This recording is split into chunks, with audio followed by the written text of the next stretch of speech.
Hello and welcome everybody to this Sapiens webinar titled Going Beneath the Surface. Today we have two very interesting guests speaking about going beneath the surface of what consumers think and feel and decide. I think most people will agree today that human behavior is not always rational and that it's influenced a lot by emotions, instincts, and unconscious processes. So that's probably what most people would agree about. What is maybe less clear is how to study these emotions and instincts and unconscious processes. And therefore, we have two very interesting speakers, namely Davide Rigoni, the founder of Sapiens, and Adriaan Spruit, the founder of Implicit Measures.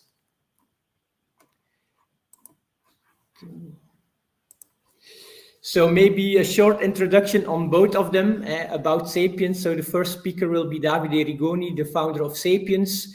Sapiens is a market research agency, a consultancy agency specialized in understanding, predicting, and influencing human behavior, working for very interesting international clients. Adriaan is the founder of Implicit Measures.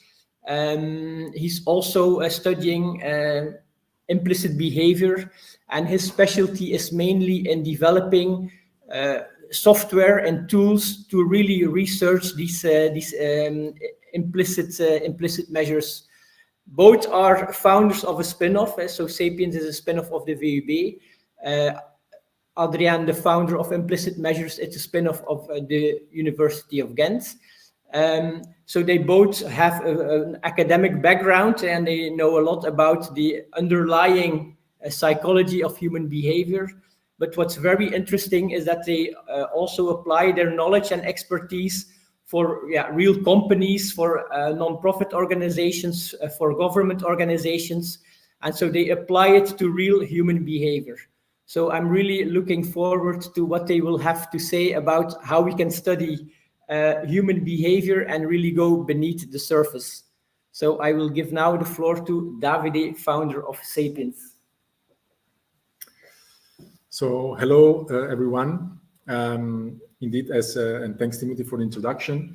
So in the first parts of this webinar, we are going to discuss of why it is interesting or even sometimes necessary to go beneath the surface.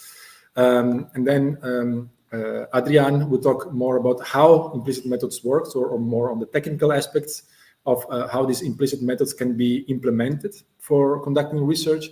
And then we will conclude with some inspirational use cases that we conducted with our clients. As Timothy mentioned, indeed, it is when you do market research, the goal, or consumer research, the goal is to gain information that allows you to predict and forecast human behavior. And this is sometimes very challenging because people are not always aware of what they think, feel, or do. Or sometimes they are aware, but they do not want to share for many reasons that we will see. They do not want to share what they actually, what they really feel and do or think. And one very traditional example where this happens is when we ask people about expressing their political preferences or their voting intentions. If you follow a little bit the news, you will see, or this is a very the visual represented here. It's a very classical example when there was the U.S. president elections in 2016. The two candidates were Donald Trump and Hillary Clinton. And if you follow a bit the news, you will see that many times there are opinion polls that try to predict the outcome of the elections. And many times, so many times it happened in the past that they are quite wrong. Just to make an example, you find it also on Google. You will find many of these kind of graphs reporting the chances of winning a few weeks before the voting day, the chances of winning of the two candidates. And you see here that the chances of winning for Hillary Clinton was quite dramatically higher compared to Donald Trump. And we know how history then actually what happened in reality. This indicates this is just one of many examples showing that it is very difficult to forecast behavior, especially when it comes to sensitive topics like political preferences.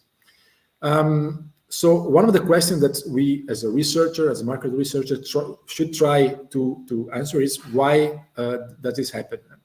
So one of the take-home message of this webinar, I anticipated already, is that in some cases traditional research approaches, like simply asking people who are you going to vote for, is not enough. It's not going to be accurate enough. And one of the reasons why is that try to put yourself in this situation. So these opinion polls are normally they normally happen either via phone interview or by a normal survey. So people fill in and reply to some certain questions online or on the phone. And a typical question could be on a scale from 0 to 100, how likely is it that you will vote for Donald Trump? So if you think about this question and you try to think as yourself as an American voter, you will probably have some thoughts in your mind similar to these ones that I am showing. So you may actually like him for some aspects, but then you start to think, okay, but am I the sort of person who votes for Donald Trump? It's a very controversial person. Does it look cool if I say that I vote for him? Will people around me judge me if I say that I vote for Donald Trump? And all these thoughts are factors that can influence the actual response. So in a traditional context where people have the time to think and to provide an answer to such questions, normally people express questions that are kind of mitigated by these considerations.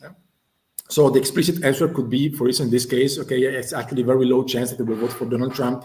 I don't want people to judge me and so on. So what we try to do and what implicit measures are all about is to go a little bit beyond what people say or underneath the surface of what people say, and try to look at what actually the brain of people actually thinks or feels. That doesn't mean that we really need to go to record actually the brain, but we have some, and today is about some psychological techniques to really try to capture this automatic and let's say unfiltered thoughts and feelings of the consumers, and try to get a more accurate response. So I just mentioned the political preferences, but this approach is really relevant to many other research questions that are sensitive, that are likely to trigger what we call social desirability or socially desirable responses. So try to imagine questionnaires or interviews where people ask you, how important is it animal welfare in your choices around food? Normally people tend to say that animal welfare is extremely important. And so they will tend to respond very high on this question, but actually their behavior or their actual feelings show that animal welfare is not so important, and so they keep eating meat, for instance. Or another example is around sustainability and green mobility. Everybody thinks and says openly, explicitly, that it's very important, and sustainability is a major factor influencing our own choices around mobility, for instance, but we still take our cars to go to work. So we don't follow through with our behavior. And there are many other examples. Food waste is another example. We all think it's very important and to avoid and minimize food waste, but still worldwide, 30% of the food that is produced is basically thrown away. So these few examples show that it is very difficult to capture what people really think, feel, and do with explicit questions. And actually, this is a very pervasive human feature, which is, I think, extremely well told in this book, Everybody Lies. I don't know if you know it, but it's a very pervasive and common human characteristic. People lie for very different reasons. I really like the example of that is described in the book of the top descriptions of the word husband. So it was a study made on word associations with the word husband in Facebook data versus Google data. Facebook data are much more very social, so people try to portray a very positive image of themselves, while Google is a very private platform where people are not exposed to the judgment of others. And you can see here what are the top description of husbands in the two platforms. For in Facebook, it's the best, my best friend, amazing. All these posts about amazing husbands, or the greatest, so cute. While on Google, the most associated word with the word husband are a jerk, annoying, mean, and so on. So this again shows that people lie when they in specific situation. This tendency to lie is, of course, even more evident in contexts like HR context, for instance, when people are kind of inclined to portray a very positive view or very positive view of themselves because they want to be hired, for instance, or because they want to have a promotion, or because they want to be part of an important company, and so on. So this is a typical situation. So everybody knows that we should be a team player in corporate world. And to the question, are you a team player? Of course, you can try to put yourself in the shoes of an employee trying to answer this question. Of course, there is a strong tendency to say, yes, of course, I'm a team player, although maybe you are not. So in HR, this is particularly relevant. Another example showing that the explicit responses to research questions from the consumers is pricing. So there is a lot of research on pricing. I don't know if you know the TV show The Price is Right. That's the American version, but maybe I know, for instance, in Italy there was the Italian version of the same show. People have to basically guess the price of different products. They compete with each other. So it's actually a popular way to test how good people are in knowing the prices of the different products. And research conducted on the show, so with the data, historical data from the show, starting from the 1970s until our days, shows that actually the knowledge of people that were trying to guess the products, the price of the products, is already quite bad, and it's actually decreasing over time. Meaning that you can see from the graph, the margin of, so the average error is around 25%, meaning that for a product that costs 100 euros, you could pay 125 or 75 euros without perceiving that actually that price is off. So it's a huge margin of error that shows that people are really bad at estimating prices, and so they are not aware of prices. And as we will see, when we will talk later about some use cases, with implicit measures, you can have much more accurate and actionable information about what price is right in the mind of the consumers. So now, to sum up this first part, why is it important to go beneath the surface? Well, implicit surveys are especially are useful and especially needed when there is a high risk for socially desirable responses. Think of the would you vote for Trump example. So when there is a risk that people or consumers may want to show an overly positive version of themselves. When there is a high risk of strategic answering, so like the HR example, are you a team player? Or when there is a higher risk that people do not have access or conscious access to information. So when there is an uncertain information, like in the example of the product prices. So now this is to explain why it is important to go beneath the surface. Now I will leave the stage to Adrian, who will explain how the implicit methods work and how you can get more accurate information about what people really think and feel.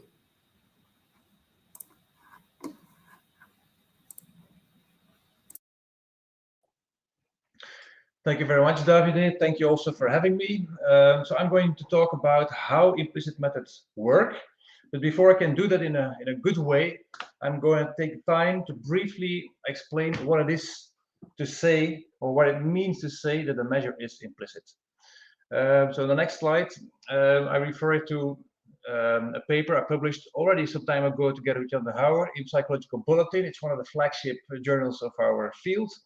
And it is about implicit measures, about the definition of an implicit measure. And there is one specific figure which is relevant for the present purposes, shown on the next slide. It's a very simple figure, but as you can see, it has a number of important implications. The first implication is that we need to make a distinction when we use the term implicit measure. We need to make a distinction between the measurement procedure and the measurement outcome. So if you take a look at the top panel, panel A, you see there that the measurement procedure is just a set of functional guidelines that you can share with others for them to replicate the procedure. And you apply this method, this procedure to a person with the aim of measuring something within that person, an attribute, an implicit attitude, for example.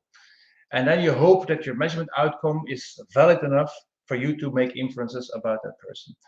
A key requirement is that the relationship between the person and the outcome is causal. So there should be a causal relationship between the attribute you seek to measure and the measurement outcome.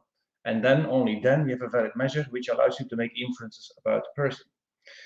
That's panel A, and panel A applies to any valid, you can stay, Davide, that's good. Panel A applies to any measure, implicit or explicit. The question now is, what makes a measure implicit? And then you go to panel B, and there you see the word automatic, and that's the key defining characteristic.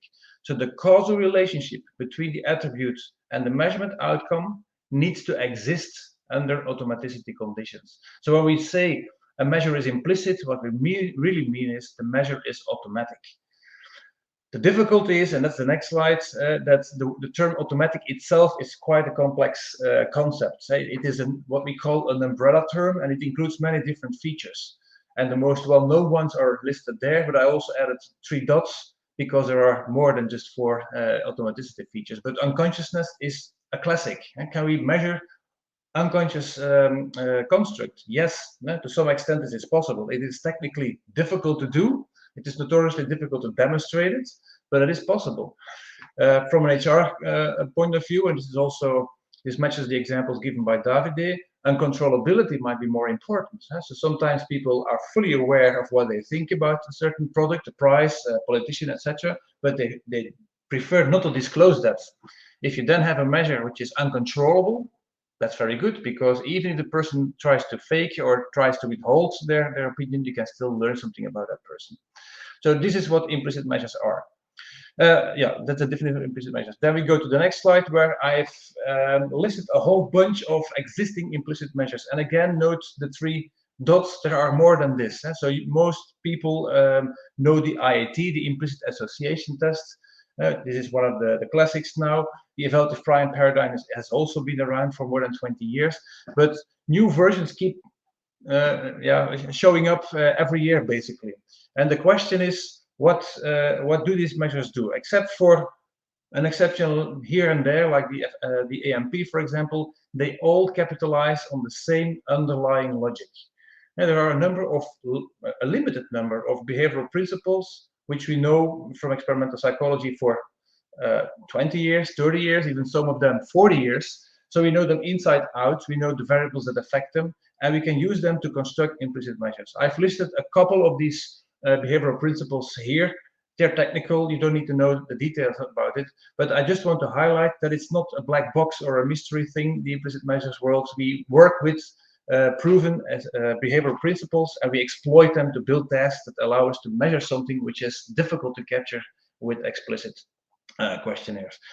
So instead of giving a technical description of the different behavioral principles, I will present an example. And I cannot see you, but this only works if you work along. You can actually experience how these tests work if you join me in this exercise. So you see here a presentation of a fixation cross. On the left and on the right of this cross, digits will appear. And I want to ask you to put your hands on your knees or to put your hands on the table in front of you and to hit the table or your knees as quickly as possible, depending on what you see on the screen. And what you will see is digits appearing on the left and the right, and they will always have a different value. And the task is simply hit as quickly as possible with your hand that corresponds to the digit with the largest numerical value. So for example, if the 9 is presented on the right and a 2 is presented on the left, simply hit the table or your knee with your right hand as quickly as possible. There is a catch. I also manipulated the size of the stimuli. So some of the numbers will be presented in a big font, other digits will be presented in a small font. But I'm telling you to ignore this completely. Please, do your best, try to control your responses. Don't make sure you're not influenced by the size of the digits. We will adopt a pace of about 3-4 seconds per screen, and there are 5 trials. So here we go. Go as quick as you can.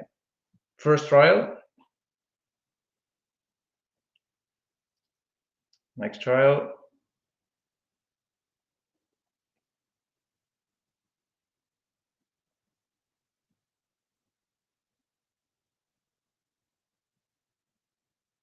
And this is the last trial. I do this exercise a lot. You can proceed to the next slide, Davide. I do this exercise a lot. It always works with a live audience. I also hope that you experienced the effect yourself, especially the last one. The 4 versus the 5 is a difficult one. The numbers are close together. The 4 is smaller than the 5, so you should press the right-hand side. But at the same time, the 4 is presented in a big font, which promotes a response to the left. And that's an incompatible trial. On the other, in the other trial, the 2-9 example here, both dimensions promote the same response. And it is that difference between compatible and incompatible trials that we look at when we construct implicit measures. And so we look at the reaction time, we look at the errors that are made, but we also look at the complete distribution sometimes of the response latencies in more complex analyses. But basically, this is what we are looking for. And each of the measures that you know, the implicit association test, the evaluative prime paradigm, the SCIAD, etc., they all capitalize on 1 or 2 of these well-known behavioral principles.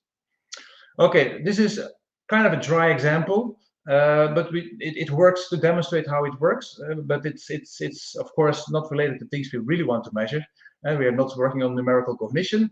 We want to use this for a whole different research questions, but this is perfectly doable. I will not go into the detail for each underlying principle, but you can use pictures of politicians to capture implicit attitudes. You can look at safety attitudes, for example. You can also work, if you want, with pictures of brands and products, and you can examine which attributes come to mind spontaneously if a consumer is confronted with these brands or products. You don't need to stick to the visual domain. You can work with video, so you can use sound. And if you want to really, if you want to make your life complex, you can also use sense, smell. So there is no theoretical reason or even a technical reason not to do that, but it is of course a challenge to deliver sense in a controlled way. But if you want to do this for certain research purposes, especially when it comes, for example, to the smell of washing products, it is an important variable. Actually, you can do this with an implicit measure. And then recently, the field has realized that we don't even need to stick to very simple, discrete stimuli. You can even use quite complex statements. And this is a short statement, 3 words only, but you can have much longer statements. And the point is that you need the intention to read the statement for the meaning to be processed by an individual. But once an individual does this, this person cannot help validating the truth value for that person himself. So if I am a user of doping as an elite sports person, and I see that the statement "I use doping," I will be inclined to say true because I know it's true for myself. But of course, I have to press the false button because I don't want to reveal myself as somebody is using doping, and therefore I will slow down, and this difference again can be detected in the measurement. Okay, so let's now turn to two important questions that people, two questions that are important to evaluate what the added value is of an implicit measure, and I will do this using a couple of cases. The first case concerns the controllability of implicit measures. Are they really uncontrollable? And the case that inspired the line of research that I now will share with you is the case of a truck leasing company who had difficulties with some of their clients providing false autobiographical information early on in the onboarding process. So some clients delivered false information. They actually acquired the truck, and then, for example, this truck was taken out of the European Union, which was a huge problem because then basically they lost the truck and it cost them lots of money. So we're looking for a solution to detect people that might actually have other intentions with the truck than doing business as they stated at the beginning of the onboarding process. So this is actually a case of a much broader class of cases. It concerns any case where you have an onboarding process or a selection process where people have to provide information. Sooner or later you're going to find out, but it's costly to find out late. You want to find out as soon as possible, and we developed a screening tool that can help you do that. The results of this screening tool are presented this is how we actually implemented the studies. So we asked in a two-way between subject design, one group of people to provide false information, just like in real life. Other people are asked to provide truthful information, and then we use an implicit measure, in this case, the relational responding task, to actually diagnose whether somebody has provided false or truthful information. And the question is, how good are we? And the next slide shows how good we can get. This is one data set, but we have like 7 at this point. They always show it in the same magnitude of order, the same results. What you see on the left-hand side is a typical ROC curve, receiver operator characteristic curve.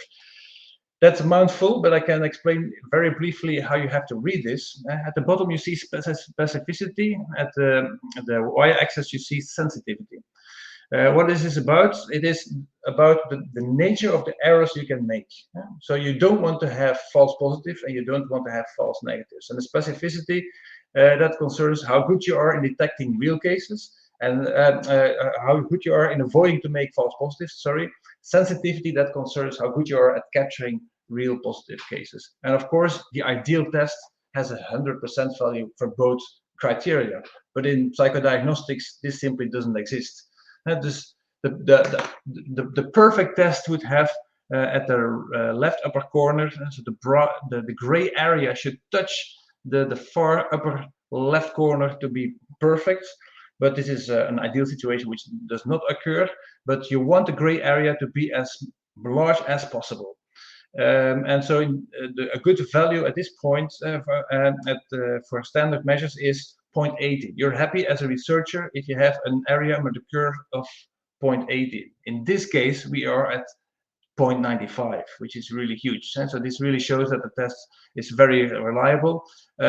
If you use the optimum threshold to discriminate, you have a 90% accuracy in classification with good specificity and good sensitivity.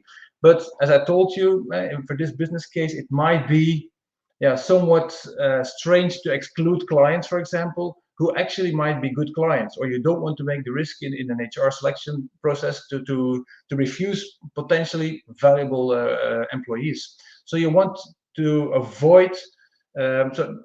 I will say that what I want to say is that not every error is as important in any business case. In this case, the false positives are really costly. You want to avoid that.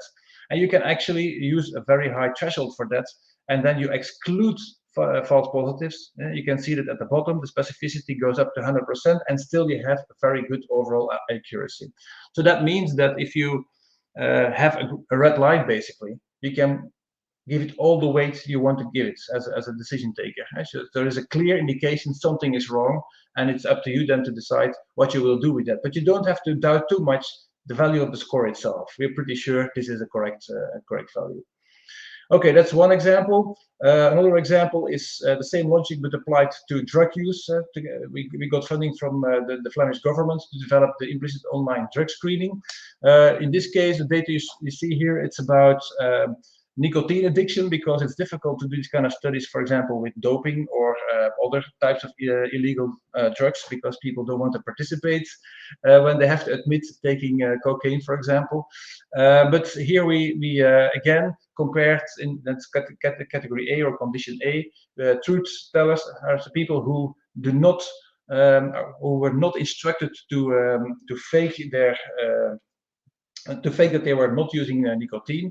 We compared it to condition B, where people were actually instructed and given all the information they needed to do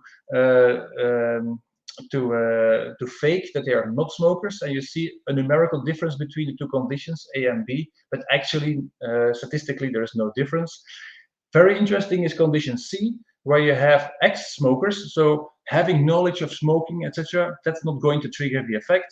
And then D, those are the people who never ever smoked in their lifetime, and you can see absolutely it's a perfect flatliner. So these were also very nice results. So we have basically developed a test which is capable in about 10 minutes to diagnose whether you're using doping, yes or no. And so this can then be used perhaps for like a wide screening, a very low cost wide screening, which can be followed up with real biomedical tests.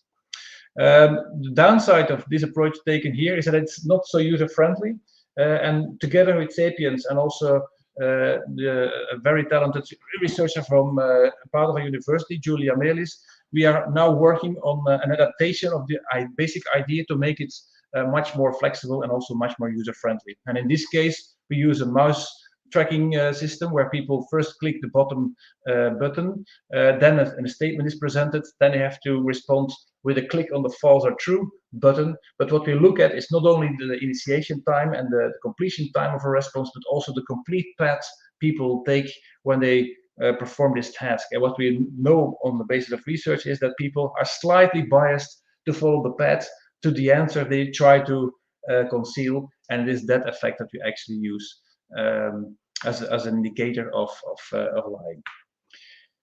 So that's about the controllability. So take-home message: yes, there are measures that you can construct and to capture information that people are unwilling to share with a reasonably good accuracy, which is important.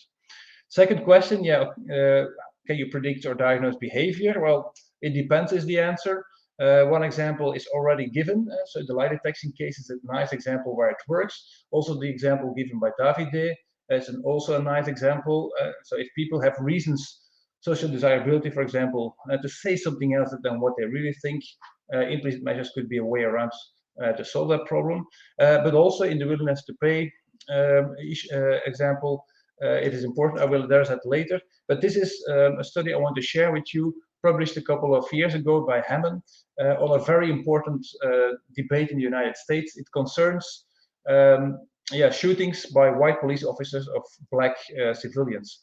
And what they did is the following: they looked, so they have over the years gathered millions, literally millions of implicit association data sets, and they have grouped them at in small regional small regions. So they computed not statistics or indicators at the individual at the level of the individual, but at the level of small regions. So, for example, the region of Leuven, what's the mean implicit bias towards black citizens? Is it positive or is it negative? And how is it in Ghent? And how is it in Antwerp, etc.? And they use this information to predict the likelihood of police shootings.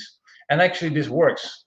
It works very well. The effect size in this study is very high. So the conclusion here is, well, sometimes it makes sense to adopt a group level approach to increase the predictive validity of your implicit measures. And this is actually something that is interesting to know, because in the market research context, the only level you're interested in is exactly the group level. You don't want to know whether person X is going to pay a certain amount of money for product Y. You want to know what is the market going to do on average. What are teenagers going to do, perhaps? So you can segment, of course, but you're not interested in individual observations. And this is something we also adopted. We developed the impact, which is another implicit measure, which you can use for a willingness to pay and you can use that to capture willingness to pay. So what you see here are a number of screens presented in the impact, and it always starts with the left slide, where you see a product and a price. And of course, we had a range of products and we had a range of prices, and some of the prices were really high for the product, other prices were really low. And people were instructed, when they saw the 3 question marks on the right-hand side, to evaluate whether the given price was expensive or cheap. The point is, we don't even look at these trials.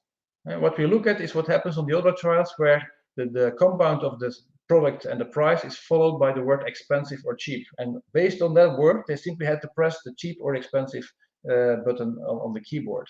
But we know, based on research, that if people evaluate, in this case, for example, the Coca-Cola to be expensive for €2.66, and they have to press cheap, they will be slow and will make errors, versus when they have to press expensive and they think it's expensive, they will be quick. So again, a classic compatibility effect, which is used to infer what the optimal willingness to pay is for individuals.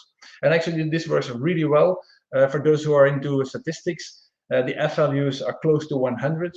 So we were very excited about this finding. And what is also nice in this study, we replicated a procedure known as a task group congruency procedure developed by the SWAF a couple of years ago, with the same logic, developing an implicit willingness to pay measure. But we had reasons to suspect that this would not be the most optimal way to do it. And indeed, if we compare the two, our test, the impact actually outperforms the price willingness to pay measure of the SWAF dramatically, basically. Basically, the test doesn't do anything, whereas the impact shows a very nice gradient as expected. And also note that the minus 10% price point is evaluated as neutral in this study. This study was actually run during the high peak at the beginning of this year of inflation, when we had about 10% inflation. And this is so the prices at minus 10% at that time were actually perceived as the regular prices, as you would expect, and the new prices, the actual retail prices, were perceived to be quite high. And so this is a nice demonstration again of how implicit measures at the group level allow you to make inferences about groups of people, which in most cases in the marketing context is the only level you're interested in. So this is definitely a way of improving the predictive validity of implicit measures. This is also a nice like bridge to the third part, where David is going to present a number of business cases from Sapiens, because the first case is also about willingness to pay. So this is a nice transition. Thank you. Thanks, Adrian, for explaining how the implicit methods work and for providing these examples. So now in this third phase, I will try to provide some inspirations by briefly mentioning some business cases that we conducted for our clients, and I actually gathered three inspirational use cases. One is about pricing and the willingness to pay. The second case is about an implementation of implicit methods to improve and optimize hiring decisions, and in the third case, we will see an application to branding. The first case about pricing. So our client was a leading telecom company in Belgium, and the goal of the research was to help the client setting the right price for internet services at home. We had the opportunity in this case to compare actually directly both a more traditional and explicit methods, so interviews and surveys, with a more implicit task, similar to the ones that to the technique that was presented by Adrian a few minutes ago, on a representative sample of the Belgian population. And so what was interesting about this study was we could really test the effectiveness or the added value of an implicit approach over an explicit approach. So when we asked people to evaluate their willingness to pay for the service, for the internet services that was the target of the study, via a classical survey and an interview, people actually said, I want to pay maximum 25 euros per month for this internet service. So that was their willingness to pay as measured via an explicit approach, via an interview. What was interesting and really telling, it was that actually those consumers were already clients of were already customers of the client, and they already paid 29 euros per month for the service. So that was already surprising to some extent, but basically the willingness to pay stated during the research was actually less than what people were already actually paying.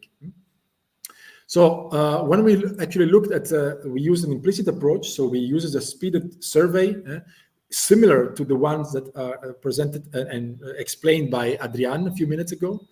We could look at more in details at the different price points and how people reacted or the gut feelings of the consumers to the different price points. And what you obtain, it's a very interesting and very useful visualization of the data, showing the acceptance of the price for each price point. And in this data, we have seen that indeed, we saw that indeed there was a price drop above when the price was above 30 euros, while acceptance went really up for the prices below 20 euros. And we see that the acceptance actually doesn't change dramatically, somewhere between 20 and 30 euros. What is interesting from this graph is that this data, that it shows the range of prices that you can stretch. So you can increase up to a stretching point before having the acceptance rate drop.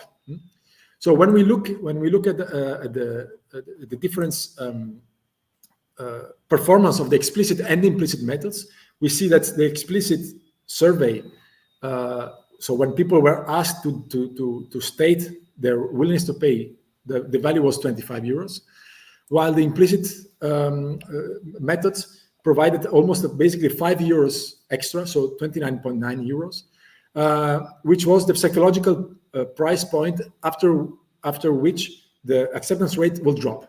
So that was very important information for the customer, because they knew they could modify their prices within this area without having dramatic changes in the acceptance rate.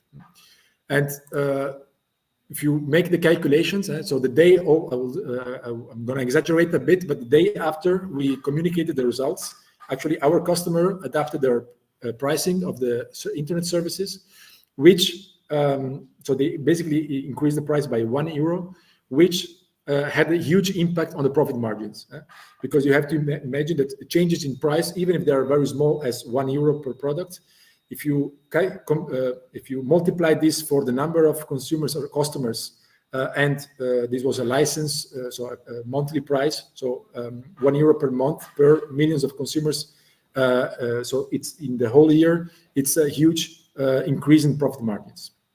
So that's just to show that when having more accurate information about what consumers really think with implicit methods can have substantial benefits at the economical level. The second case I'm gonna quickly discuss is about how implicit methods can be used to optimize hiring people, and especially to identify people who actually want to stay in the company and when they sign a contract. So of course, when companies start a selection process, these are very costly processes, and in this case, the company was a global multinational audit company with headquarters in Italy, and their objective was to find, to understand whether interns that spent 1 year within the company, and so it was a paid internship, they were trained to become auditors. So the ones that were positively evaluated were offered the contract to stay within the company and work there as an auditor. At the beginning of the at the time of the positive evaluation, they had a problem that most or all of them, of the interns, expressed motivation to stay to work for the client, but actually only a few of them eventually will sign up with the contract, obliging the company to start the selection process again. So what we did was we did a pilot study by using an implicit survey on the positive evaluated interns that were offered the opportunity to stay within the company. So that the typical situation is that when you use a normal interview or a traditional approach, people tend, again, as we mentioned before, people tend to provide to be very strategic. So of course they mentioned at the time that they wanted to work as an auditor, but maybe in the back of their mind they were thinking, okay, maybe I'm thinking of alternatives. Maybe that's not really my plan A, but in the meantime I will say yes, that I want to stay with them and work as an auditor. And of course this can be problematic for the company, for our customer, because it implies extra selection costs. It means investing in trainees that are then not staying in the company, and so on. So what we did was we compared the prediction with the explicit survey, where all the interns stated that they will accept the job offer once they graduated, so after the internship, with an implicit test. Again, similar to the ones, I'm not going into the technical aspects, but similar to the ones described by Adrian. The implicit test identified actually a proportion of the people who, according to the test, had the real intention or the hidden intention to leave. And these people were actually compared with actual behavior. And indeed, we found that exactly those people who were flagged by the implicit test were actually left the company after they graduated. So the accuracy of the test in this case was 100%. So all the people who were flagged by the implicit test actually left the company, and only a minor proportion of the people who actually stayed who were actually flagged as staying in the company actually left the company. So the accuracy in this case was 82%. But this case shows that these methods can be used to improve and optimize the selection processes. It can cut costs of the selection processes and also optimize the investments. The third and last case I'm going to present was it's more in the marketing sector. Basically, our client was a global headphone brand with a headquarters in the United States, and the client wanted to strengthen their brand positioning in the market by partnering up with an artist which was very popular with the audience, but also that would also fit well with the brand values. So we combined again two approaches. First, we looked at more traditional approach. We looked at the explicit evaluations of the artists, and we focused on what we call a reasoned and explicit evaluation. So we asked people, how likely are you to recommend, for instance, these are artists that were not really included in the survey, but just to make examples, how likely are you to recommend Snoop Dogg to friends, or how likely are you to recommend Katy Perry to friends? These kind of questions would give us some insights into how popular the artist was, which is of course very important for our customer to find an artist that is popular and is well known and resonates well with the target audience. But we know that being popular is not enough. Popularity is not everything. We have multiple examples. This is just one of artists like Kanye West in this case, which is very popular and sells a lot of albums, very known. Basically, everybody knows in the artist, but it's also an artist that is quite controversial and it could have some negative associations. In this case, I'm not going into the details of the behavior of Kanye West, but you can find it in the news. There is a chance that artists can be very popular, but people may have negative associations with that artist, and because of their behavior or because of what they say in the interviews and so on. So the reason for this reason, we also included, we wanted to measure the associations that could be either unconscious or automatic with the artists. by using implicit methods. And so the implicit methods in this case was to really capture the emotional and instinctive associations between the artist and the values that were important for the brand. These are just some example. Creative, cool. We cannot share the other values of the brand because for confidentiality reasons. But we had a list of brand values that we wanted to map against the different artists. And this is how again, I'm not gonna go into the details, but this is how the task would look like. People had to respond very fast whether a certain value matched with the artist or with the other different artists. So what we obtained was we combined the two scores of the popularity, which was a score obtained on explicit, more stated traditional methods, and the implicit fit with brand values to really rank all the artists and to identify which were the artists that was more promising in being basically the face of the brand in the new marketing campaign.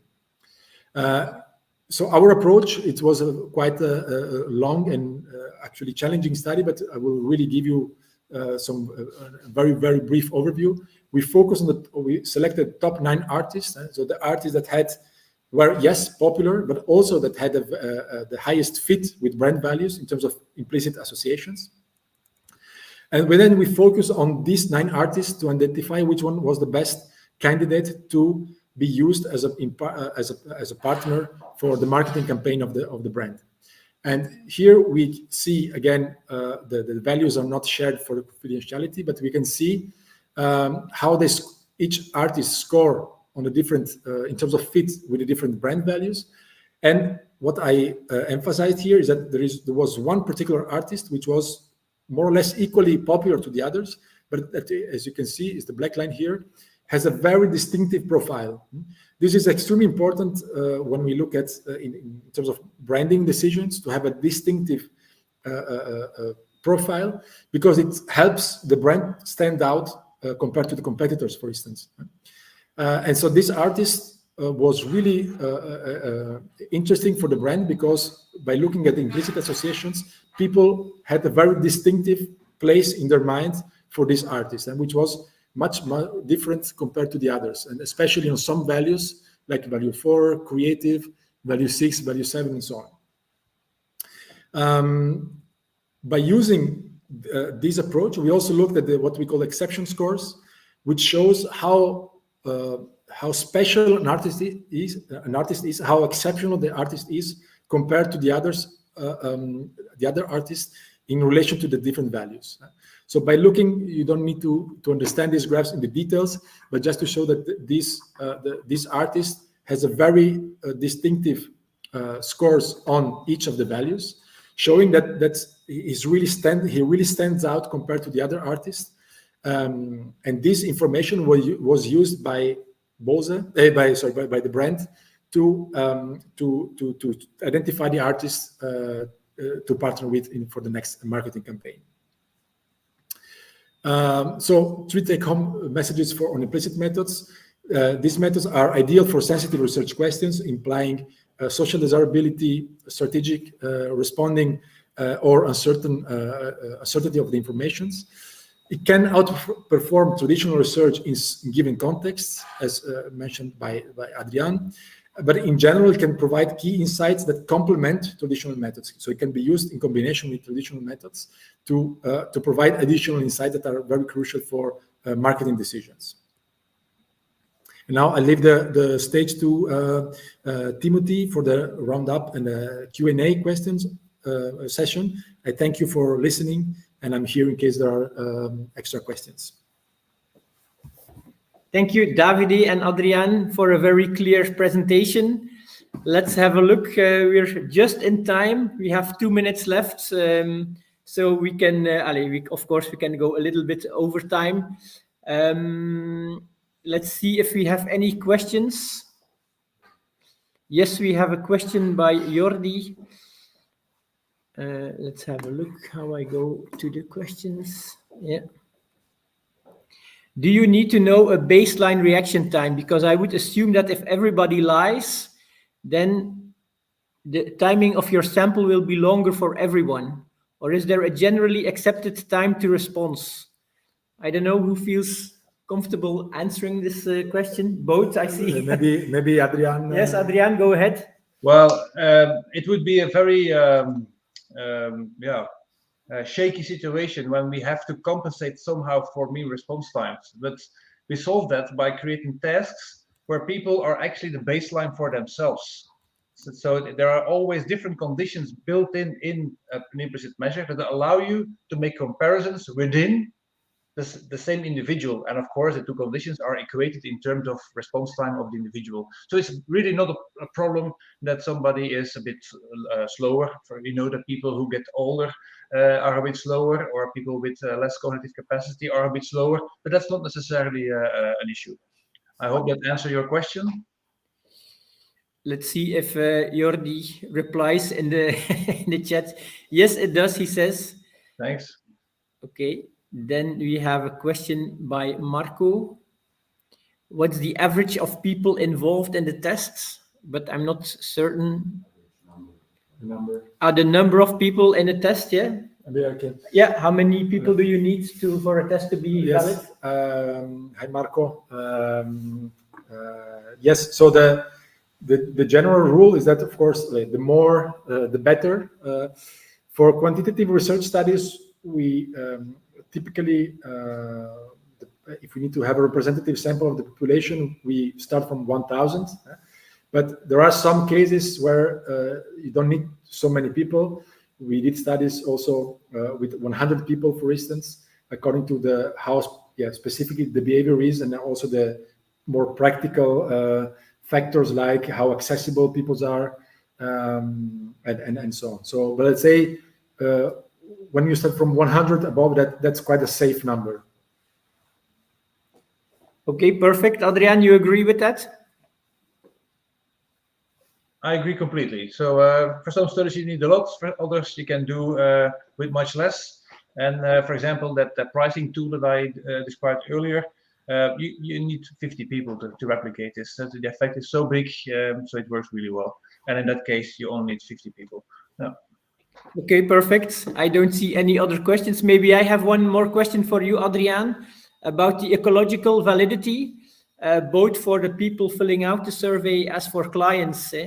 I was wondering if you sometimes get remarks on this, like if you use it within HR and the applicant feels that the test doesn't seem strange to him or her, because they're used to typical surveys. They might not feel comfortable about the test, and maybe also clients. Clients are very used to using surveys, but then these measures they might not fully understand. Is that an issue that sometimes comes up, and how do you deal with it? It does come up, but that implies that you have to do things like this, for example. So to nurture your audience a bit and present information, show how it works. Also, that's why I emphasized. I think I used the statement. It's not a black box or like a mystery thing. I mean, it's based on solid science, based on experimental research, which is sometimes even 50 years old. That's more for the client side, and usually the example I've also used with the digits. That's because you feel that it works. When I do it for a board, for example, and they do it, they feel it, and then you immediately feel, okay, they know what I'm talking about now, and they're joining the idea.